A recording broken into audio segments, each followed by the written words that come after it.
Olá, senhoras e senhores, meus compatriotas celestiais.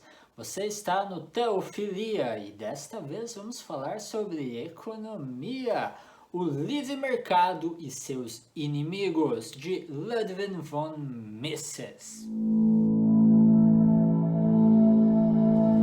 Muito bem, este livro é publicado pela Vide Editorial em 2017 aqui no Brasil. E ela é fruto de uma série de palestras que o Mises vai dar lá na Fundação para a Educação Econômica, isso no ano de 1951, já faz algum tempo atrás, né? Antes de eu começar a comentar os capítulos, né, e fazer as citações aqui propriamente ditas, eu só queria fazer um adendo ao nosso vídeo de hoje. Eu só queria comentar o fato de que eu não sou nenhum economista, né? O que eu tenho são algumas noções de economia apenas por conta do curso de bacharel em administração, onde então nós tínhamos ali algumas disciplinas relacionadas à economia, né? E daí, claro, por conta da leitura de livros como esse posteriores, né?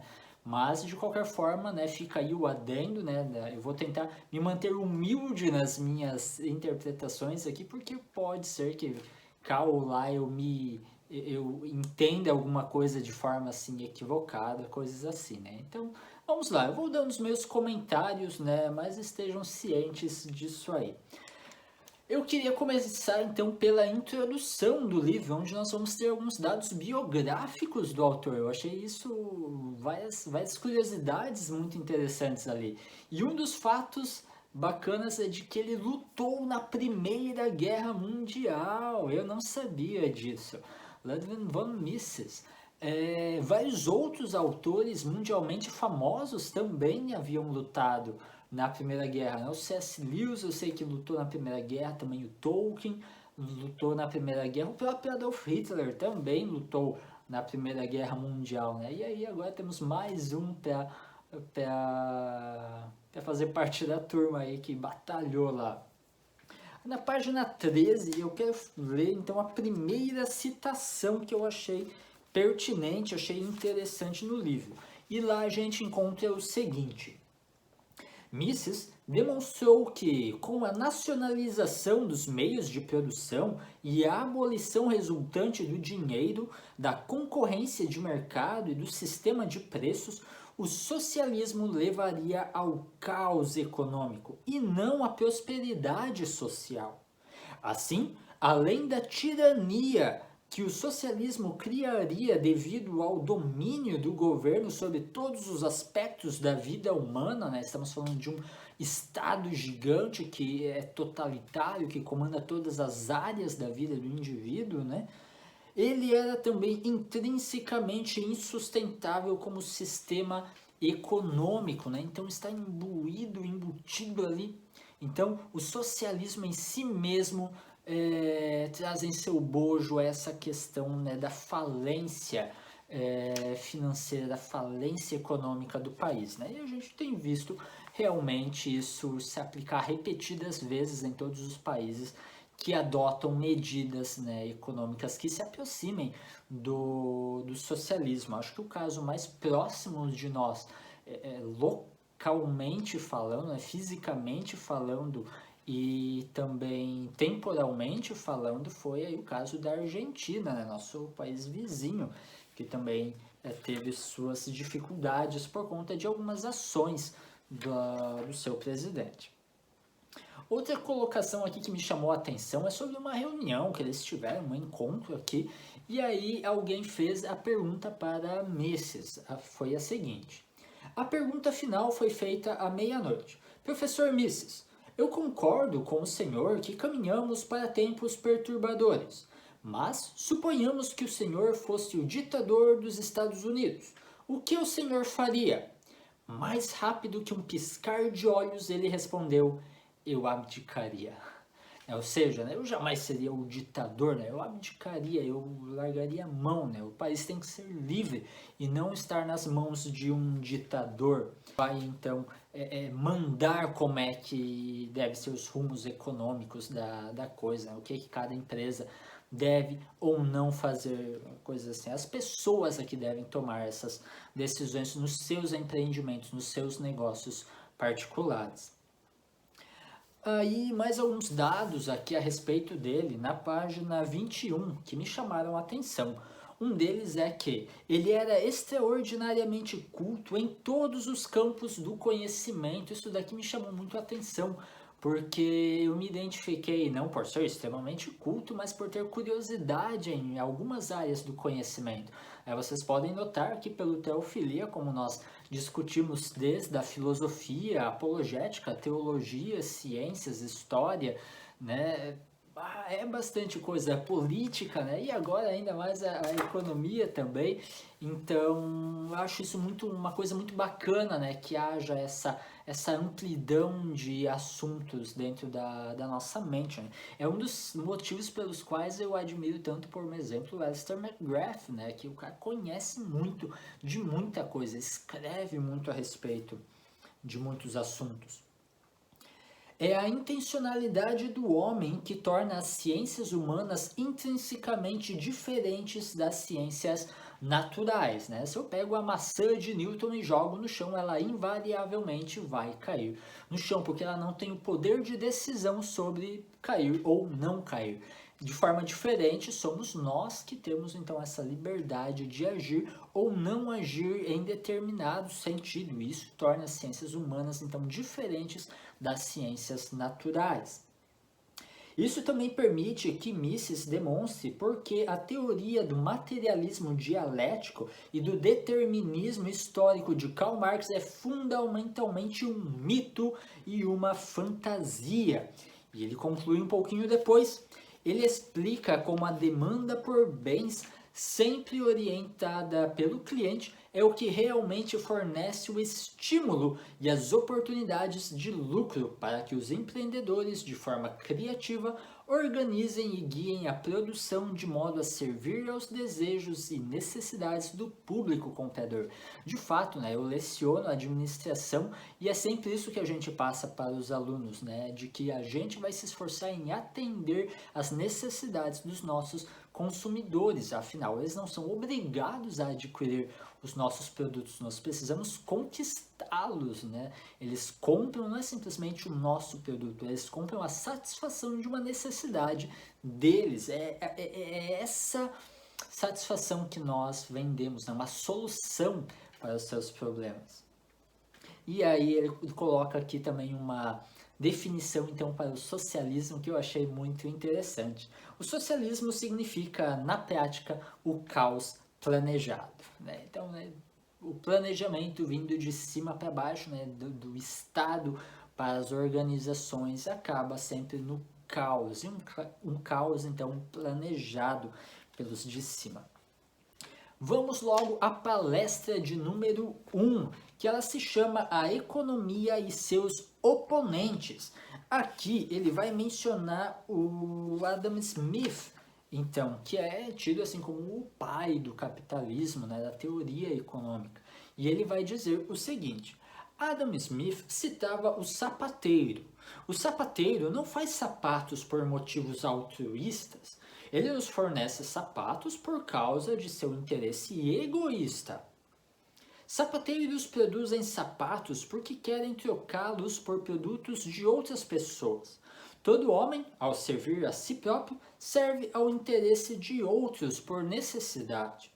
O rei não precisa proclamar ordens. A ação é criada dessa forma pelas ações autônomas das pessoas do mercado. Adam Smith é autor deste clássico aqui, né, A Riqueza das Nações, que está aí disponível em uma vasta gama aí de edições, né, em português, né? Eu tenho em minhas mãos essa daqui.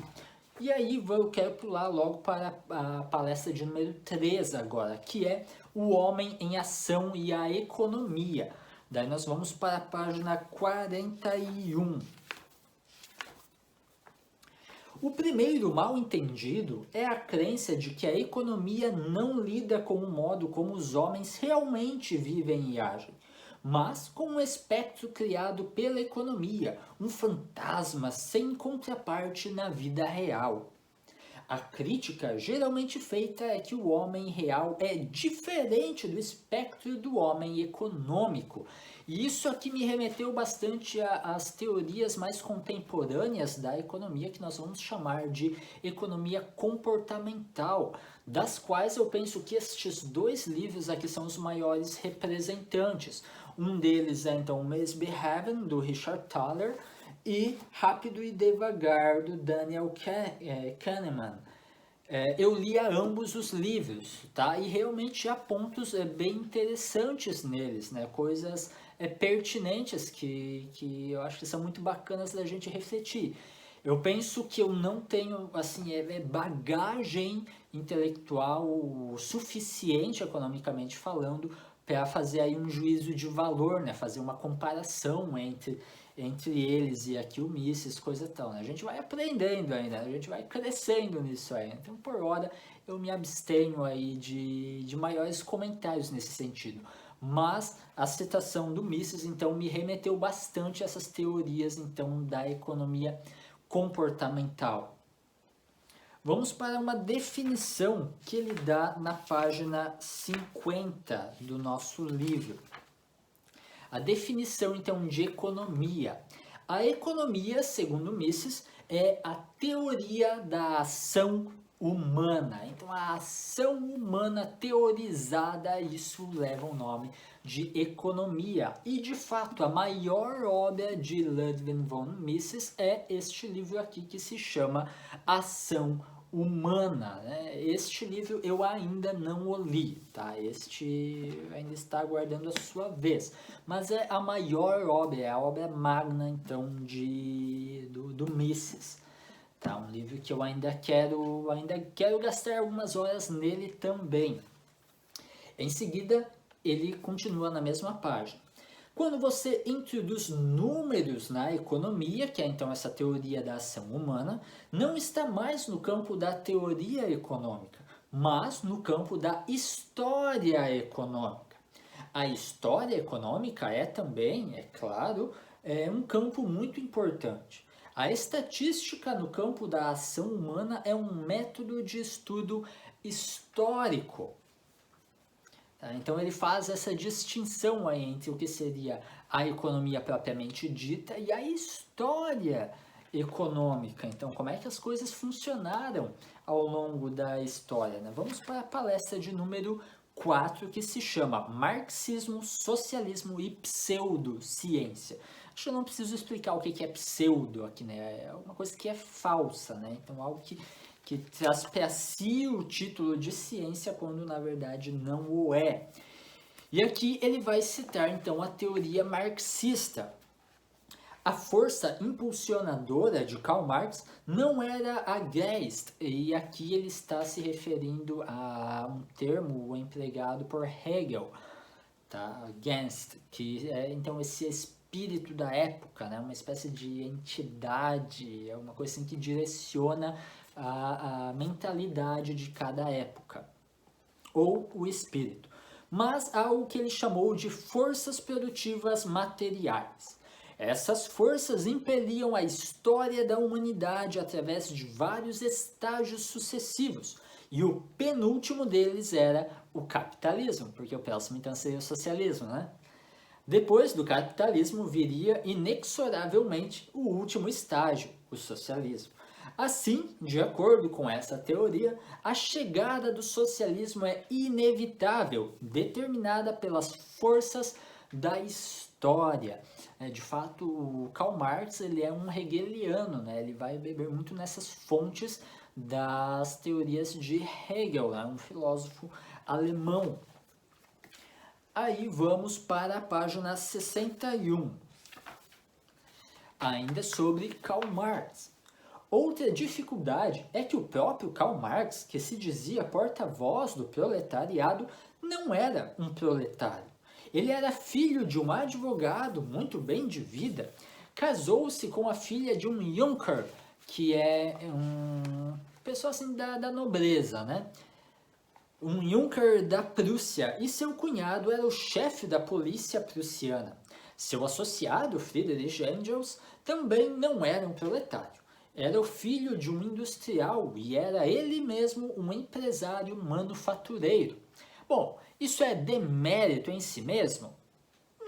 Não, não. Mas, como o Mises coloca logo em seguida, é no mínimo questionável que o socialismo seja resultado da mente proletária, né? Isso, na verdade, acaba vindo, né, de cima para baixo. Não é coisa que os próprios proletários estejam pensando e requisitando e vejam para si mesmo como algo benéfico, como algo bom, né? Isso está só na mente do próprio Marx e do Engels, né?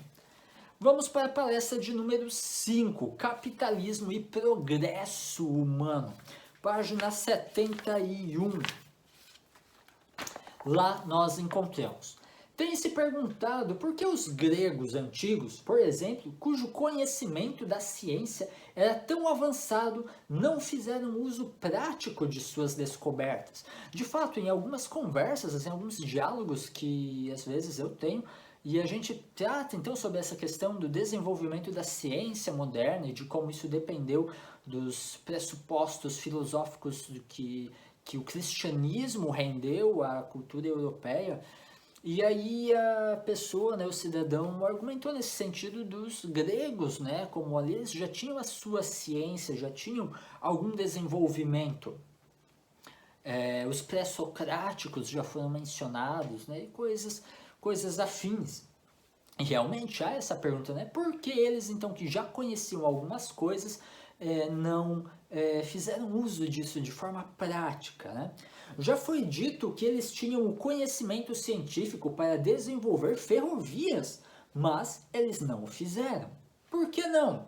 Seu progresso foi contido por certas ideias, e aqui eu quero focar nessa questão das ideias, né? Como a questão da nossa cosmovisão interfere a forma como nós agimos, como nós vivemos então a nossa vida. E isso daí vai me remeter a outros dois livros muito interessantes que são estes daqui. Um deles é E se Jesus não tivesse nascido? Já é um pouco mais antigo, eu acho que não vai encontrar facilmente em livrarias, mas tem este outro livro aqui interessantíssimo, o livro que fez o seu mundo, do filósofo indiano Vishal Mangalwadi. Eu já indiquei esse livro aqui em outras ocasiões, e ambos os livros eles vão tratar então sobre esse desenvolvimento da cultura ocidental, né? Como o cristianismo que é tão fundamental para o nosso mundo como nós o conhecemos, né? Foi esses pressupostos filosóficos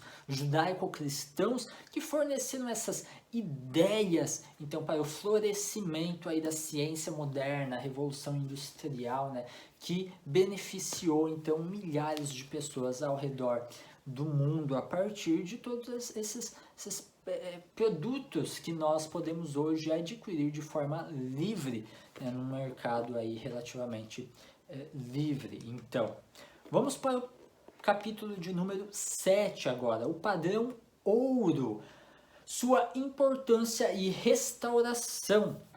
Nesta palestra, na página 98, ele vai tratar então sobre a inflação agora. Na inflação, a quantidade adicional de dinheiro entra no sistema econômico através da riqueza ou da renda de indivíduos definidos. Se o governo imprime o dinheiro, né, há quem dê essa solução sempre, né? Tá faltando dinheiro? Imprime mais, né? Imprimindo dinheiro. Quem que foi esses tempos que falou? Teve alguém aí ligado na política que andou falando sobre imprimir dinheiro, né? Seria a solução da coisa, né? O governo é o primeiro a conseguir um novo dinheiro. Demandas e ofertas adicionais elevam os preços dos produtos que o governo quer adquirir. Deixa eu comentar isso aqui. Ou seja, eu sou o Estado, eu sou o governo, eu que imprimo dinheiro. Então eu tenho determinada quantia de dinheiro, é a minha oferta de dinheiro, né? Com essa minha oferta de dinheiro eu vou ter a minha demanda de determinados itens ou qualquer coisa ali que eu, enquanto Estado, consumo, né, que eu compro. E, por sua vez, então, o meu fornecedor tem ali a sua oferta daquele produto, daquele serviço. Se eu imprimo simplesmente mais dinheiro, então agora, de repente, todo o mercado tem uma quantia excedente de capital que está na minha mão. Quer dizer que eu tenho uma oferta agora maior de dinheiro. O que vai fazer com que eu tenha, então, eu vá aumentar a minha demanda por aquele produto, aquele serviço que eu costumo adquirir, que eu costumo fazer uso. Só que a minha oferta daquele produto, daquele serviço por parte do meu fornecedor ainda é a mesma. O que, né, então eu tenho uma procura maior, uma demanda maior de uma mesma oferta. Qual que é o resultado disso? Aumento do preço, né? Lei básica de oferta e procura, né? Regra básica da economia. Isso daria início, então, a um processo de inflação, porque vejam só, se agora o preço dali é maior do meu produto ali, daquilo que eu costumo consumir, outras pessoas que ainda não tiveram esse aumento do preço, como ele aqui teve, vão estar tendo que comprar aquele mesmo produto ainda de forma mais cara, só que esse valor mais caro vai ser repassado para o seu cliente, o que vai acarretar o aumento do custo dele, então o aumento do preço para o seu cliente, e assim se torna uma cadeia de aumento de preços, né? O custo sempre é repassado para o cliente, de forma a ser o que nós chamamos então de inflação, né? Um efeito dominó que se deu início então no governo adquirindo aqueles itens que ele próprio costuma fazer uso, ou de produtos ou de serviços. Num período inflacionário como esse, há perdedores e vencedores. Os vencedores são aqueles que vendem produtos cujo preço aumentou antes do que os das mercadorias que eles estão comprando, ou seja, os primeiros, né?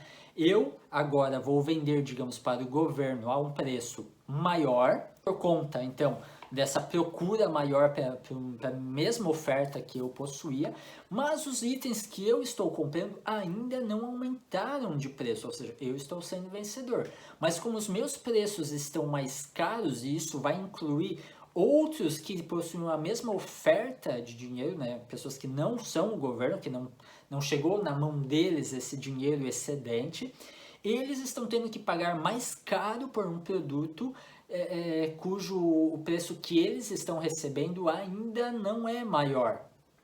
Percebe? Então, eles seriam então os perdedores. Até que a coisa se estabilize de novo, eles estarão no prejuízo, por assim dizer. E aí há também o oposto, a deflação, né? E não só a inflação. Na deflação, a mesma coisa acontece, mas no contrário. Há uma diminuição na quantidade de dinheiro. Aqueles cujos preços caem antes dos outros são os perdedores. Os vencedores são aqueles cujos preços caem por último, então.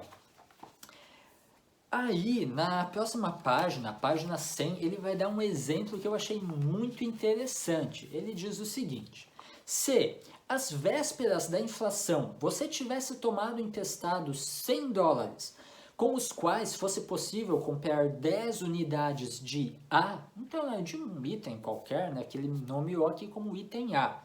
E se após 6 meses, como resultado da inflação, 100 dólares podem comprar apenas 5 unidades de A, ou seja, isso é o que nós chamamos de inflação, né? Eu tenho os mesmos 100 dólares, mas o poder aquisitivo desses 100 dólares é muito menor, né? Então, se hoje eu compro uma caixa de cerveja com, sei lá, 40 reais, daqui a, sei lá, um ano, com os mesmos 40 reais eu só vou conseguir comprar meia caixinha de cerveja, né? Eu tenho a mesma quantidade, teoricamente, mas o poder de compra desse valor que eu tenho em mãos é menor. Eu consigo comprar menos itens com o mesmo valor. Seguindo aqui na citação. O que você pagará ao seu credor é muito menos do que você tomou emprestado. Afinal de contas, quando o credor te emprestou $100, ele conseguiria comprar com aquilo determinada quantia, né? Os 10 itens lá do A. Agora, quando ele recebe esses mesmos 100, ele só vai conseguir comprar ainda 5, ou seja, ele está recebendo um poder aquisitivo menor do que o que ele emprestou. Você poderia, portanto, tomar dinheiro emprestado, comprar 10 unidades de A, aguardar 6 meses e vender 5 unidades de A por 100 para quitar o seu empréstimo. Seu lucro líquido com a inflação seria de 5 unidades de A, que valeriam $100. Você, como devedor, lucra. Que interessante isso, né? Porque como esse mercado financeiro é engraçado, né? E aí ele vai mencionar aqui um exemplo histórico da própria Inglaterra na década de 20, né, do século passado, quando o Winston Churchill era o chanceler do Tesouro, então, na época, na Inglaterra. E, ao que ele consta, houve ali decisões bastante equivocadas, né? Foi um experimento, assim, fracassado. Eu admiro muito Winston Churchill pela sua postura muito firme em relação à Segunda Guerra Mundial. Eu ainda não li as suas biografias, né? Eu tenho algumas em mãos, mas ao que parece, algumas decisões suas enquanto chanceler do Tesouro foram bastante equivocadas, né? O que explicaria por que tantas pessoas estavam bastante ansiosas, né? Bastante receosas em indicar Churchill como primeiro-ministro do Reino Unido, então na ocasião da Segunda Guerra Mundial. E ele comenta aqui, né, de que tipo de estadistas eram esses. Winston Churchill, como chanceler do Tesouro, fora muito mal assessorado. Eu fiquei curioso aí para conhecer mais sobre esse período todo aí da história de Winston Churchill. Geralmente a gente conhece mais só ele enquanto figura de primeiro-ministro, né, durante ali a Segunda Guerra. Ainda nessa palestra, ele vai citar, na página 109, ele vai fazer então uma defesa desse tal padrão ouro, tá? Não há nada divino sobre o padrão ouro, mas há algumas razões para adotá-lo. O padrão ouro é uma instituição humana. Seu uso surgiu durante o curso da história. O padrão ouro impede que o governo aumente a quantidade de dinheiro através da inflação. O padrão ouro, então, seria essa questão da utilização do ouro. O país fica obrigado a manter uma reserva em ouro no seu território, ou alguma coisa nesse sentido. O que impediria, então, dele ficar simplesmente imprimindo dinheiro e dando início, então, a esse processo aí de inflação. Vamos agora para o capítulo de número 8, a palestra de número 8, que se chama Dinheiro, Crédito e o Ciclo Econômico. E aí nós vamos para a página 113. É trágico e fatídico que nem todos os liberais tenham percebido que a taxa de juros era um fenômeno econômico e não monetário.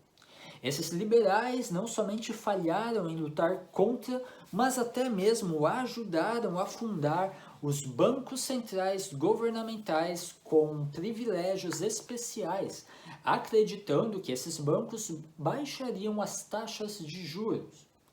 A consequência foi uma diminuição da taxa de juros no curto prazo, uma explosão de curto prazo mas mais tarde, inevitavelmente, a aparição de uma crise econômica, uma depressão. As pessoas começaram a considerar as depressões periódicas e o ciclo econômico como características inerentes ao capitalismo. Esses têm sido um dos principais argumentos a favor do socialismo e uma das principais causas de as pessoas se tornarem anticapitalistas. O efeito da depressão de 1929, né, a famosa crise de 29, nesse país é ainda evidente nas interpretações errôneas das experiências ou desta experiência pelas pessoas. Lembre-se de que as palestras são de 1951, né? Então já temos ali alguns anos passados, né? E as pessoas ainda estavam com essa interpretação que é inerente ao capitalismo, esses ciclos aí de altos e baixos, né? De depressões. E aí, na página 119, eu acho que ele explica assim de forma sucinta e bastante clara essa parte aí da inflação, dessas depressões causadas aí pela liberação de crédito, tá? A taxa de juros é baixada artificialmente pela expansão do crédito, de forma que um projeto de parceria inviável ontem pode parecer lucrativo hoje. Isso aqui até me remete aí ao que nós experimentamos aqui no Brasil poucos anos atrás, quando houve uma liberação de crédito assim bastante significativa. Tá? Então aquelas coisas que outrora nós, enquanto empreendedores, olharíamos e faríamos o cálculo, né? E parece que não vai dar para nós investirmos nesse ramo, nesse setor, não vai dar para comprar essa máquina, não vai dar para fazer isso, aquele outro. Quando eu tenho então tanto crédito liberado, onde tudo que eu preciso é fazer um empréstimo, agora as coisas se tornam viáveis. Bom, agora eu consigo comprar isso aqui, agora eu consigo fazer isso, agora eu consigo fazer a coisa rodar aqui na minha empresa, tá? Portanto, o efeito da expansão do crédito e da diminuição da taxa de juros é que certos projetos que não seriam levados adiante agora são iniciados. A consequência é que o cálculo dos empresários é falsificado, esse que é o problema. Enquanto antes ele refletia precisamente as condições dos fatores disponíveis de produção e demonstrava o que podia e o que não podia ser feito, agora ele é falsificado, pois há uma quantidade extra de substitutos do dinheiro e de meios fiduciários. O empresário é levado pelas taxas artificialmente baixas de juros a embarcar em projetos para os quais o suprimento disponível de bens e capital é insuficiente. Em seguida ele prossegue, a demanda adicional por projetos que não teriam sido realizados anteriormente eleva os preços demandados pelos materiais. Ou seja, né, se antes eu não ia levar em conta aquele projeto e agora eu vou, quer dizer que agora eu tenho essa oferta maior de dinheiro para uma mesma demanda de material, para uma mesma oferta de material, é a minha demanda do material para a mesma oferta de material. A minha oferta de dinheiro é que aumentou, né? Então eu tenho aquela mesma oferta de material para uma quantia maior, ou para uma demanda maior minha. O que vai acontecer? O preço do produto vai aumentar. Lógico, é questão de lógica. É verdade que a taxa de juros é mais baixa, mas os preços estão mais altos. A coisa toda precisa parar se a expansão do crédito chegar a um fim. Mas o crédito bancário é elástico e os bancos dão mais crédito, o que vai ficar prolongando esse aumento de preços, né? Aquilo que nós vamos chamar então de inflação, e talvez o que nós experimentamos então seja reflexo dessas experiências aí passadas, tá? E aí vamos para a última palestra, já que é a de número 9, o ciclo econômico e além, aonde eu só vou comentar, só vou ler aqui a citação já bem próximo do final da sua palestra, onde ele vai dizer o seguinte: a essência da economia de mercado é que ações econômicas dos indivíduos não são executadas por ordem de um governo, mas espontaneamente pelos indivíduos, né? Então nós, enquanto indivíduos, é que decidimos aquilo que nós vamos ou não vamos comprar, as empresas que nós vamos ou não vamos apoiar, né? Aqueles itens que satisfazem ou não as nossas necessidades, né? Então aquelas empresas que simplesmente param no tempo e deixam de assistir às necessidades no mercado contemporâneo o próprio mercado acaba por puni-las, né, deixando de adquirir, e ela naturalmente então vai diminuir a sua participação no mercado, né, o seu share de mercado, nós chamamos assim, até possivelmente desaparecer e abrir espaço então para novas empresas que atenderiam então às demandas do mercado contemporâneo.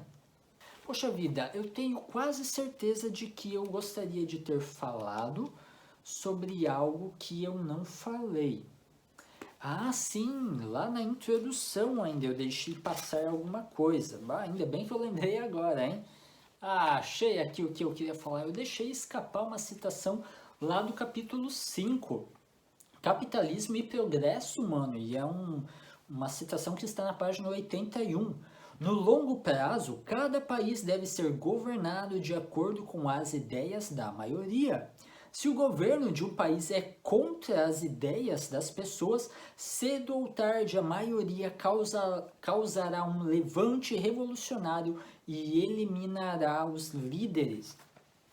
É algo que eu achei muito interessante, porque muito recentemente aqui no Brasil ficou bastante claro de que lado está a grande maioria da nossa população, mesmo que vários políticos insistam em empurrar algumas questões ideológicas de cima para baixo, e como eles sabem que isso pode gerar revoltas a longo prazo, é feito um trabalho muito forte nessa questão da educação, né? Portanto, fiquem sempre de olho no que os seus filhos aprendem e coisas assim, né? Para que lá na frente, é o que eles se esforçam, né? Para que lá na frente eles estejam então de acordo com a opinião da maioria que eles próprios então educaram, né? Que eles próprios doutrinaram.